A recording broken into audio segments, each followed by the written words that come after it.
Today, we are going to take a coffee with Teemu Arina. Teemu is from Finland.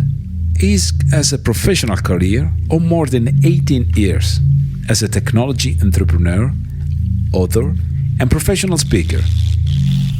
He is one of the forefront thinkers on the intersection of the man and the machine, covering topics such as quantified self, biohacking, Internet of Things, wearable technology, and so on.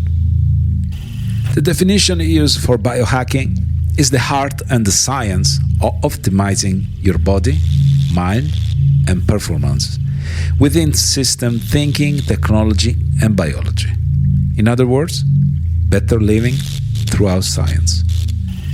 Teemu is also the founder of the Biohacking Center in Helsinki, and is also an advisor in many other things around human performances. With the background music offered by our friend Mr. Francesco Albertazzi, let's go and take a coffee with Mr. Teemu Arina. Enjoy the listen.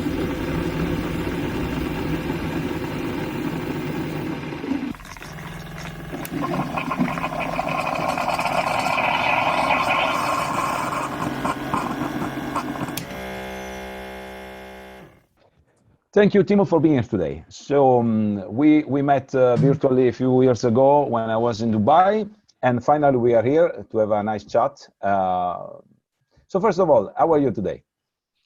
I mean, I'm good. The sun is shining here in Helsinki. It's been a long winter plus coronavirus craziness, but here in Finland things are, in terms of coronavirus, I mean, we're a small country, 5.5 million people. Things didn't get out of hand as drastically as, I guess, in Italy. So the lockdown has not been that drastic. So I've been able to move around and so on. But of course, the restaurants are closed. But they're actually opening up restaurants, I think, next week, and they already started opening borders here as well.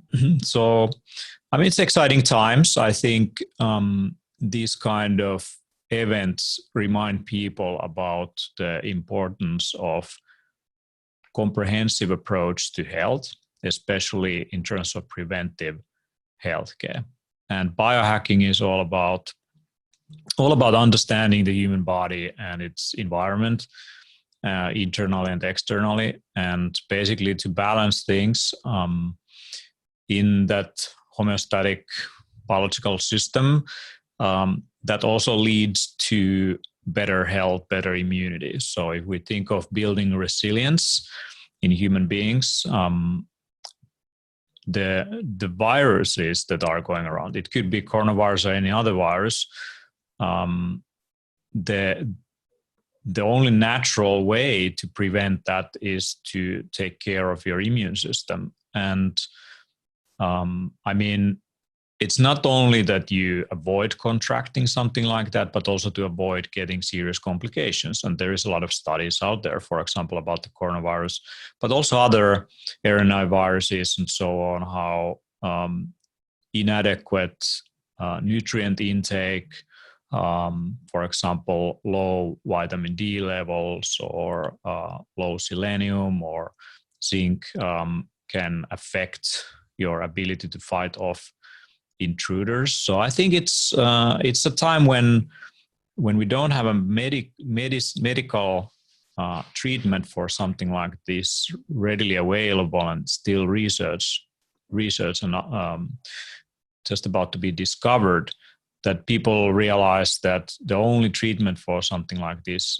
is preventive, and it makes people more interested in taking care of their health. So I see this as a positive thing in that sense, that people become a little bit more aware and more interested in their own health.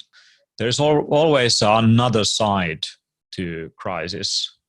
In Chinese, the character for crisis actually is also simultaneously opportunity. So good to know. I see there's always, in the darkness you can see light. the stronger the shadow, the stronger the light. So I think there's always something good coming out of these kind of things. So if you think of the Second World War, a lot of advancements happened in medicine and technology because of the war. So I think it's the same with these kind of global pandemics. People get more and more interested in how to technologically prevent disease and deal with this situation. So human species is extremely resilient and adaptive, and I see good things coming out of this also. I mean things like I'm drinking medicinal mushrooms right now with my coffee, and medicinal mushrooms, polypore mushrooms that grow on trees specifically produce extremely strong antiviral, antibacterial, antifungal compounds. And if we take an example of the study of mushrooms that led and molds that led into the discovery of something in medicine, it was penicillin that was figured out during the war times, that when they did experiments, they noticed that the specific strains of molds were producing natural antibacterial, antiviral compounds that fight off the disease that they were trying to treat. So the same is now being discovered about many other compounds. So I'm a firm believer in nature's ability to come up with solutions. And you could see also that a virus is a way of testing the whole biological ecosystem. And it's a mandatory process for any species to evolve. And throughout history, we have seen every 100 years or so, some kind of virus or bacteria wiping out 10 to 40% of human population of this planet.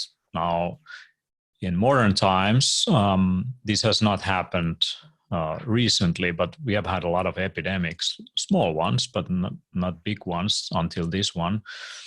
Unless you take something like the AIDS virus that jumped out of primates to humans.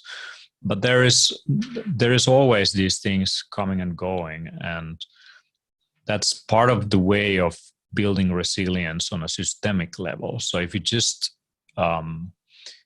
take a bird eye view and make it less personal, you start to see that this is definitely important process for evolution of human species. Now we are in a time when we can extend lifespan. Actually, in modern times, in the last 200 years, we've been able to double life expectancy, and it has been partly because of industrialization, and industrialization also in terms of our food delivery systems and hygiene and so on. So it has made things much easier, and modern healthcare and medicine has helped to extend lifespan. So it's very unlikely for someone my or your age to die of an infectious disease. So it's much more likely that you die in a car accident, for example. But the interesting thing here is that as we double lifespan from, let's say, average lifespan of 40 to 80 years or 90, I think in Finland it's now around 84 or something like this. As you extend lifespan, you're actually making the species less resilient, because what is needed for the process of adaptation is life and death. Basically, you are born and you pick up information from the environment, epigenetics, that then influences gene expression. And it basically makes genes that are fruitful for your survival to be passed down to offspring. Now, the faster this process is, the faster the adaptation, obviously, to environmental conditions. Now, if we expand lifespans, by doubling life expectancy simultaneously while we increase exponentially the change in our physical environment, meaning food chain or industrialization, the air that we breathe, whatever, there is less time for adaptation. So to me, it seems, just from a transhumanistic point of view, that we need to start modifying the human species in one way or another. Or we need to start dying earlier for the natural process to take place. So if the natural process doesn't happen fast enough, the species on a collective level becomes weaker to the changing conditions. Now, if you take technologies, and technologies, those could be modern medicine, those could be nature, technologies coming out of nature. I'm very avoidant of fundamentalistic thinking or taking specific camps or points of view. I like to keep myself open. So as a biohacker, I'm looking at self-quantification, what works for me, but I'm informed by science and experts. I'm also interested in natural remedies as much as I'm interested in modern pharmaceuticals and technologies coming out of medicine. I think, and also technologies like wearables and activity trackers and so on, and the data and the big data, artificial intelligence, everything that goes into it. I'm just curious, like, how we can influence the process of our own evolution to extend our lifespans. I think that's a noble goal, but simultaneously I see there is a challenge right there, the weak point, which is basically how do we make sure that we are also resilient in terms of our environment. And this is actually the topic of our next book after the Biohacker's Handbook that we published last year. The new book that is coming out, the big one. Yeah, that's the book, the Biohacker's Handbook. Yeah, so we are working on a new book that is called The Resilient Being, which is focusing on how do you build resilience from the level of a single individual cell up to the level of the organism and to its connection to its environment. I think it's very important in these times, not just from the perspective of building a strong immune system, but also to build or just to be a thriving human being. But it's also important for the species in general, because partly modern times, especially last 50 years, we have seen the increase of metabolic disease, diabetes, cardiovascular disease, all kinds of degenerative diseases that accelerate because of our modern lifestyle is not supportive of good health. Now, it could be possible that in some decades, our biology might adapt to the fact that we're getting more sugar, or that we sit long periods of time and we don't exercise that much anymore. It might be that it's less relevant, like down the road, that our biology finds a way to adapt to this condition. But I don't think you or me have the time for it. So we are more interested in, okay, so this is the current status quo. How do we make sure that we are in tune with that environment? And that's why I'm interested in studying not just modern approaches to health and medicine, but also ancient techniques and technologies that have been used for thousands of years. Not just, I mean, there's things like meditation and yoga and herbal medicine and many other systems. So I find a lot of value from systems like the Ayurvedic medicine and the Chinese medicine. I'm at the same time, I've been grown up by European Aristotelian logic, scientific vigor. So I'm definitely reading the papers.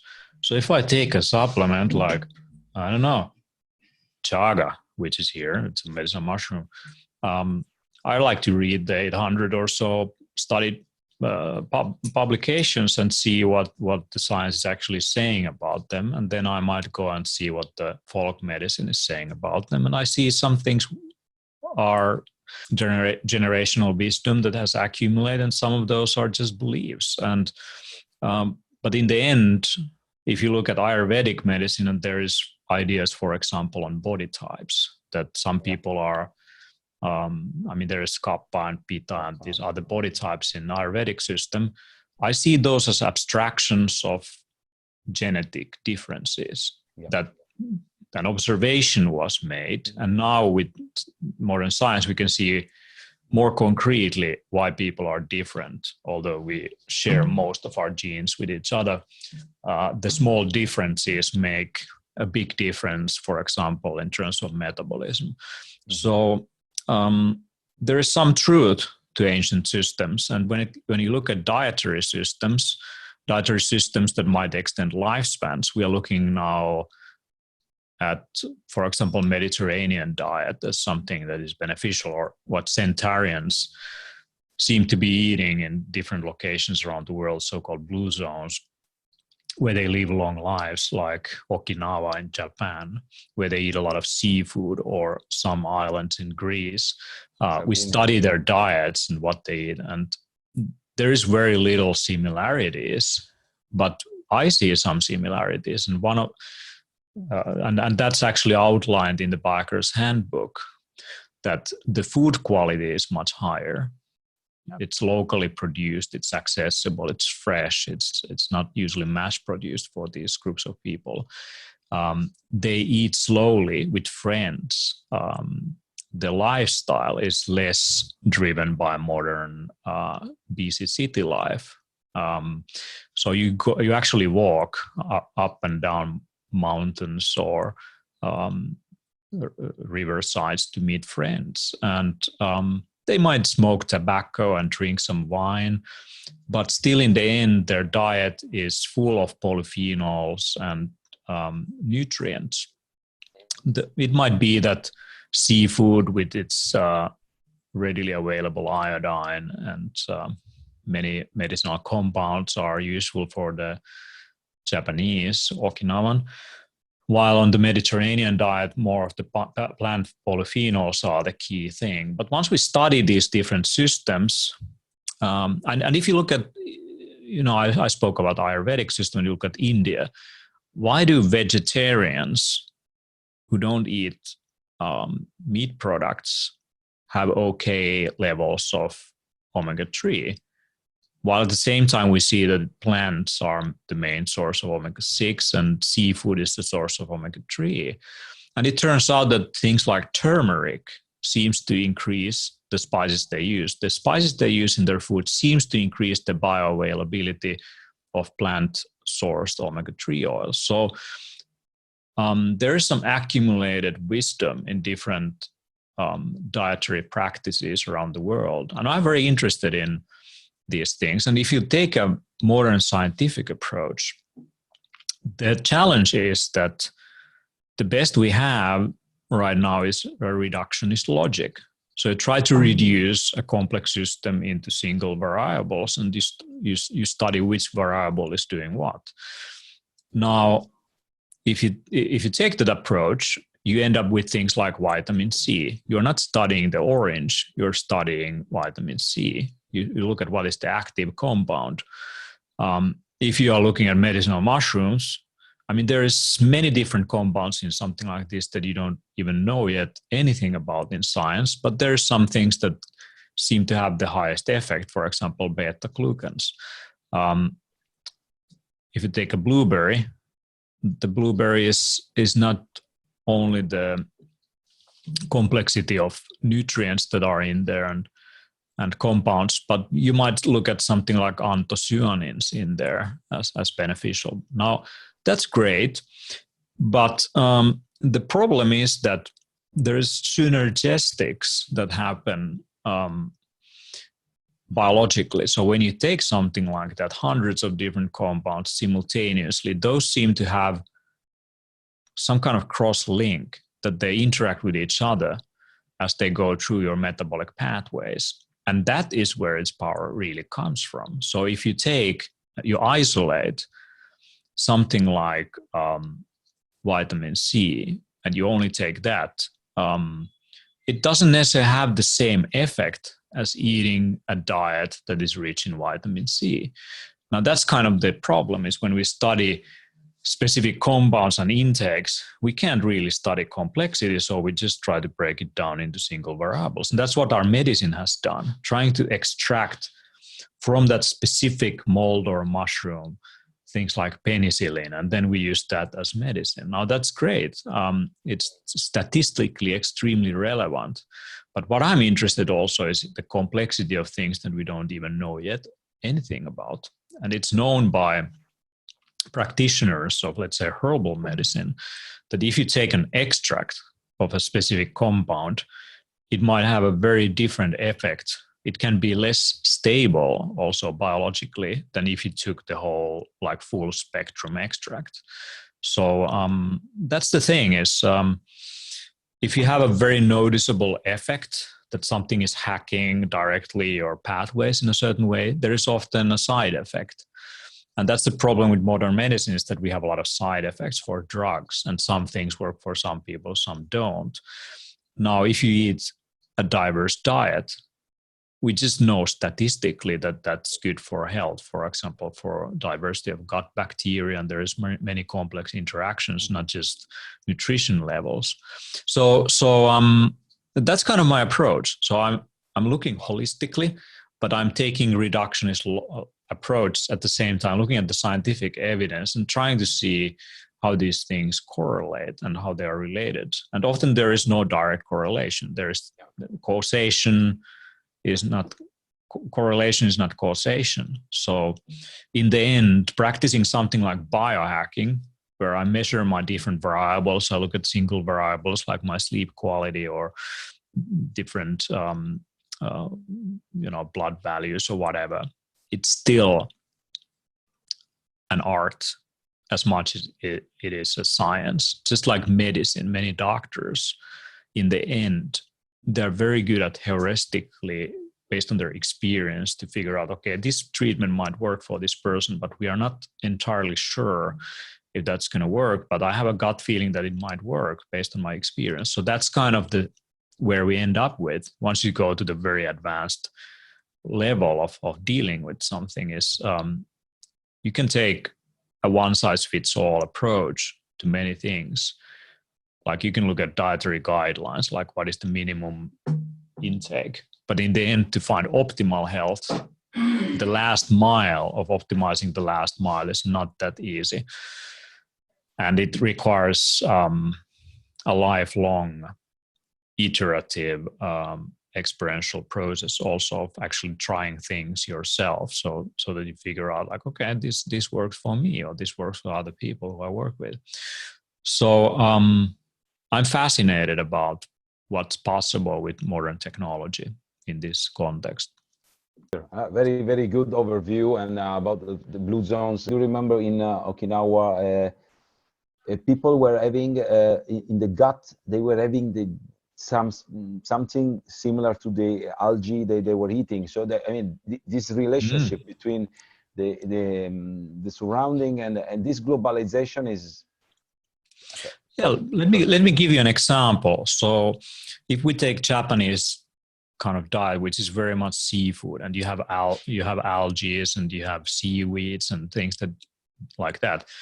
Scientists have discovered that certain algae, seaweeds, and so on, they actually bind heavy metals in the seafood. We know heavy metals are not good because they compete with essential minerals in the body in terms of nutrients utilization. And we highlight things like seafood and how important it is, but the much more balanced approach is actually to eat some seaweed with it, because then it probably brings also some fiber and so on, might help absorption in a certain way or digestive functioning, but also it might help you to reduce the load of potential heavy metals from seafood. So that's just an example of the complexity of interaction. So I always try to have some wakame or nori leaves with my seafood if possible, because of this reason. And now in many countries there is sushi restaurants. Everyone has a sushi restaurant, but it really requires lifelong skill to prepare fresh raw fish properly. For example, when the Japanese sushi chefs, when they cut a fish, they know exactly which parts to leave out. Or they might, when they cut the fish so that they take the skin off, they might leave like 1 millimeter of flesh still on the skin, because they know that the parasites actually, when they penetrate the fish skin, they don't go, for example, more than 1 millimeter deep from the surface. So in that way, you are taking care of the health of your clients as well. So knowing how to prepare these things is very important. The source and the quality is extremely important. So if you take salmon that has been farm fed, it doesn't necessarily have the same nutritional profile as a wild one. But as biohackers, I mean, they're interested in the details, and they want to, get to the nuts and bolts of what they're actually eating. And I see that partly as it's a Western movement. It's when you have, your basic needs in Maslow's hierarchy of needs. You have your home, you have some income, you have some food. Then you start to think what my food has been eating, where it's coming from, what's the quality. So it's when you have more time, you start to get creative in these ways. So, but the problem in the world is definitely the populations who are eating crap food because it's cheap and they can't afford anything else. And those are huge numbers of populations. In countries where their traditional diet has been replaced by modern mass-produced food. When I was traveling in Peru, in Latin America, I remember the diversity of the foods that they locally had in different places, but at the same time, the poorest people were eating the most mass-produced food ever. And you see that you can go in a westernized country anywhere.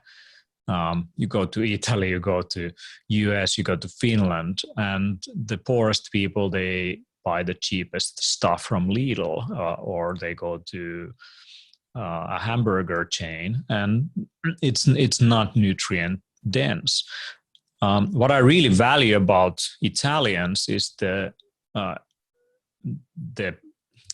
would say kind of importance you put on food quality regionally, like that you're not from Italy, you're from Milan, or you're from Parma, or you're from Sicily or whatever, and you value the local cooking and what your mother made, which came from your land.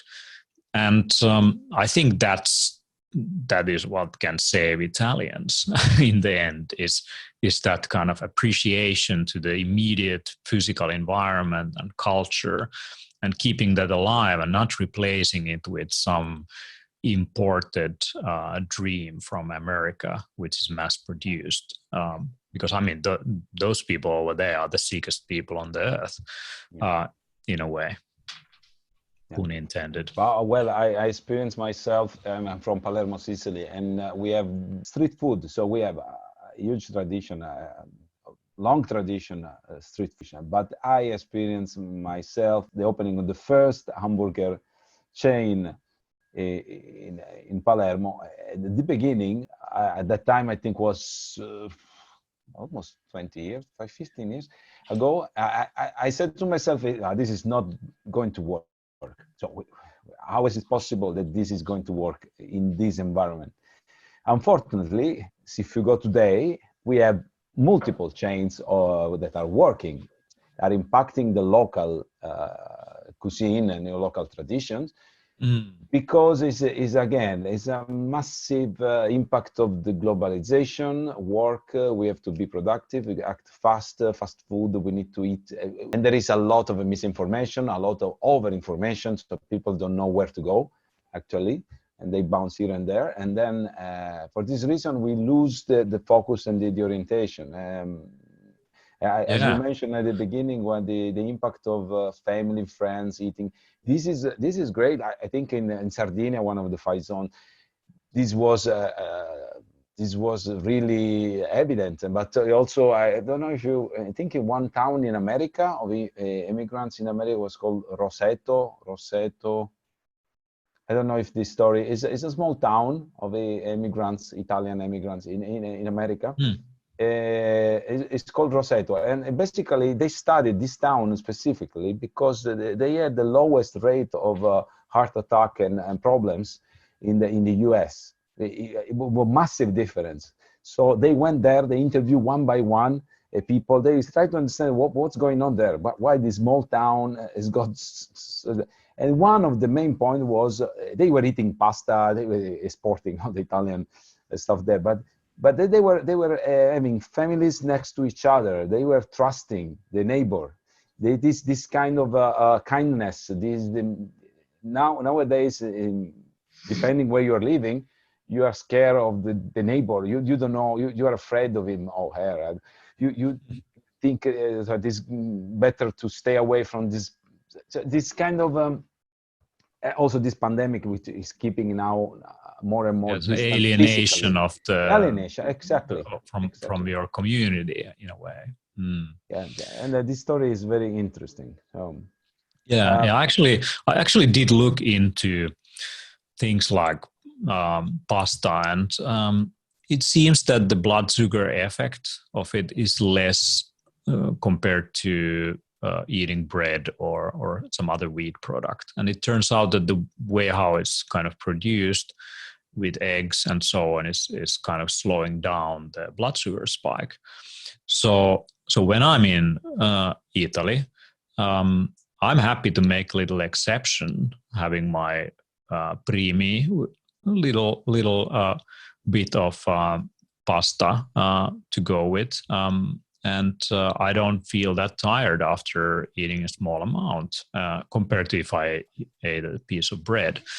But I noticed that when I was in Italy, and I visit there often, partly because I've been invited to speak there on a yearly basis for a long period of time, is that it's very, very hard to eat kind of a ketogenic lifestyle if you wanted. But at the same time, I also don't want to be hardcore strict with my dietary decisions, but take into account what is kind of the local culture and so on. So when I'm in Italy, I'm happy to have a small dish of pasta. That's fine. But have you noticed that in many restaurants they always bring bread first? And they all now know from scientific studies that if you prime your system with some protein, so you have some kind of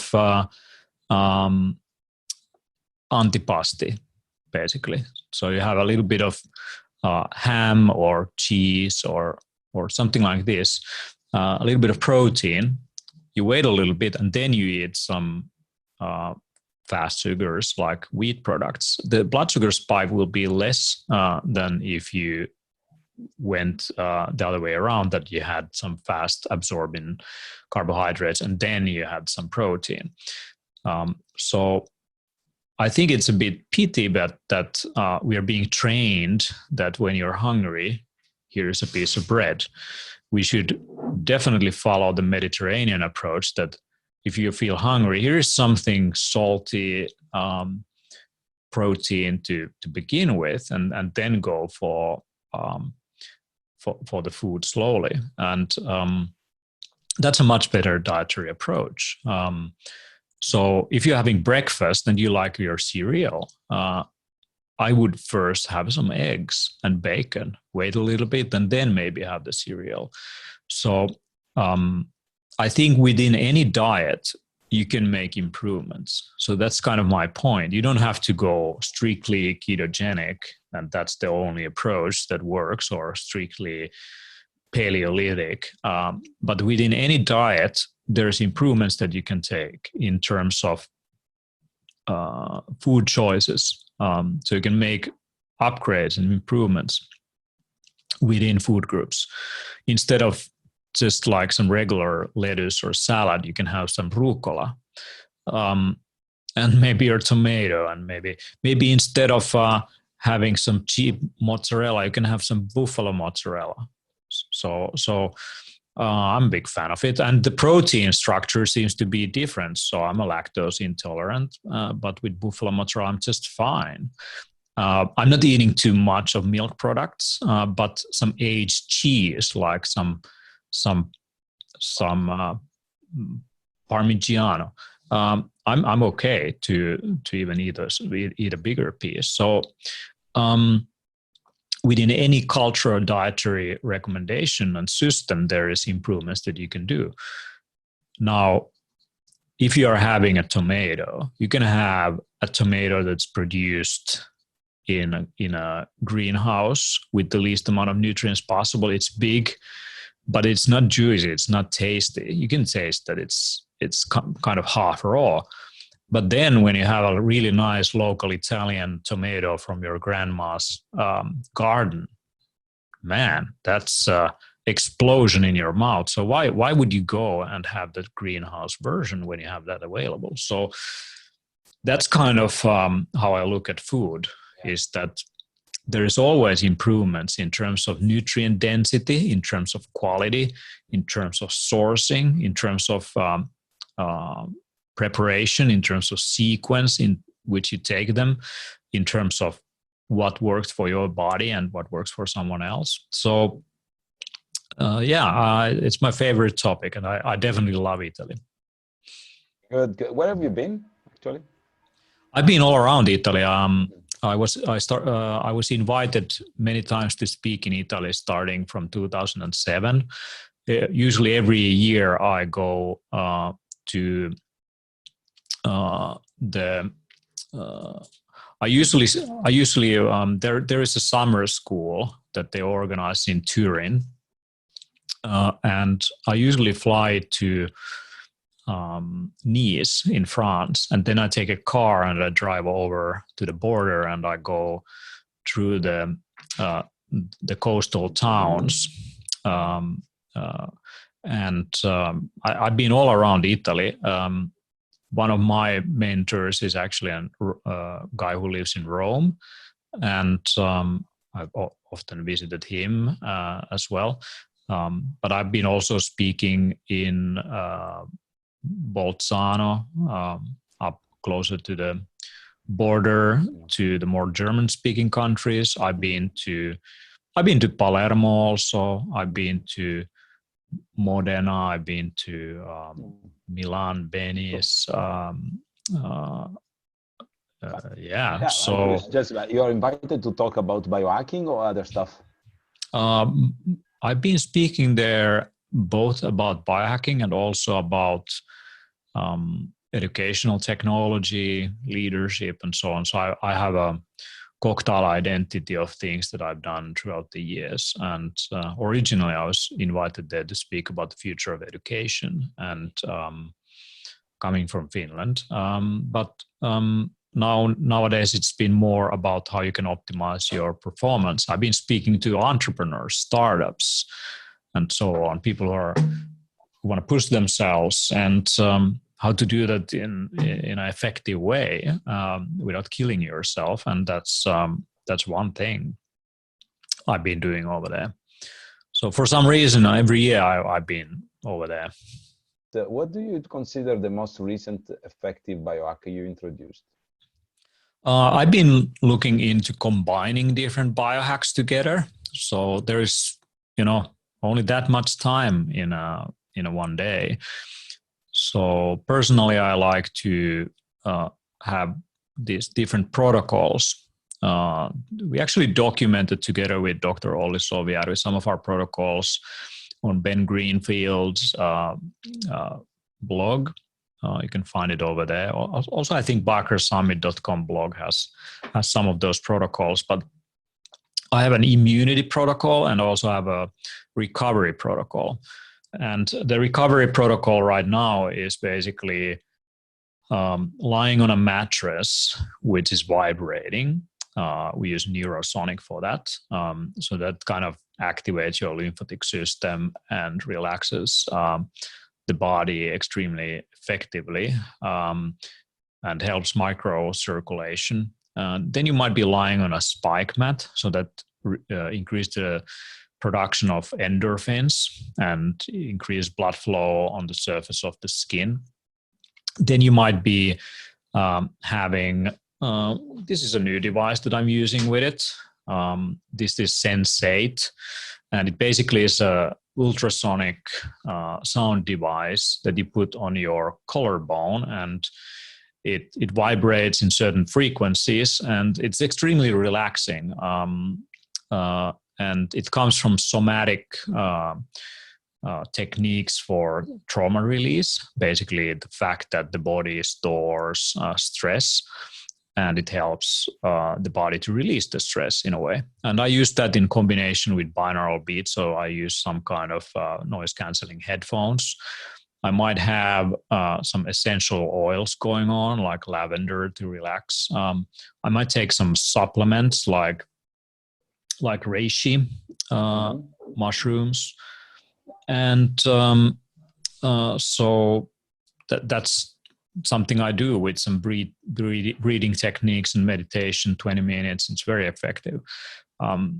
For immunity, I like to combine infrared sauna with some supplements, some strong, maybe make a tea, strong spices, medicine mushrooms, some niacin to work synergistically with an infrared sauna, but at the same time also to help nutrient delivery across the blood-brain barrier. And combining that with, if possible, also traditional Finnish sauna. So also having the heat component, not just the infrared component. And then going to some kind of ice bath. In the winter, it could be ice swimming. In this time of the year, it could be ice bath. Now, unfortunately, I don't have access right now to my second apartment where I actually usually do these things. But I'm really looking forward to being able to travel after this coronavirus craziness and just, have this protocol every day like I used to.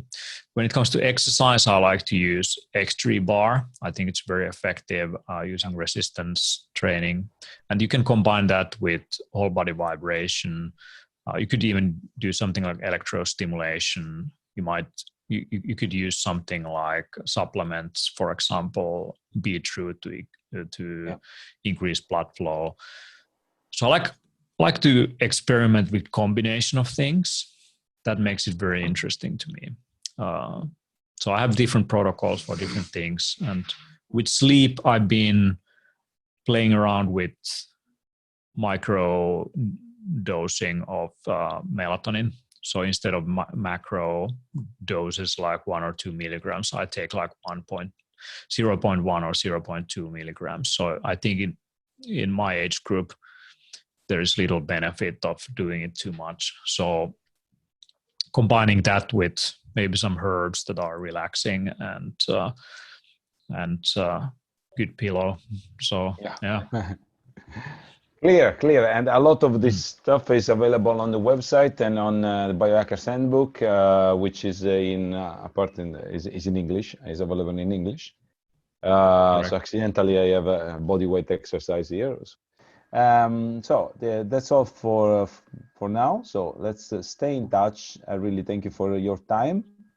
I really enjoyed and wish you the best. Yeah, I appreciate that. So take care and live long. Have a nice day.